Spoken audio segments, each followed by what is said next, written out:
how's it going? My name is Will Lowenthal and I'm here with Snap made by DigiVac, and I'm going to show you guys how to make a recipe today.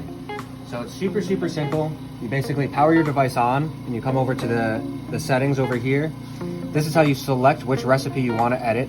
You have recipes 1 through 10. So we're going to take a look at recipe 2 today. So you select recipe 2 in the edit box, you press edit recipe, and you're presented with this screen. The Snap has 24 steps of recipe that you can set, all easily from the screen.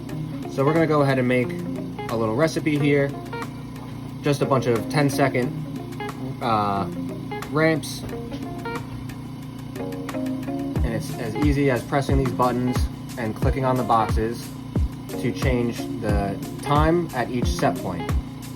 In addition, you have the toggle over here where you can adjust whether you want to ramp to that set point or hold at the particular pressure that you define in your box, right to the left. When you're done putting your recipe, you press save, go back to the screen, you put your device in recipe mode and press play, and it begins to run.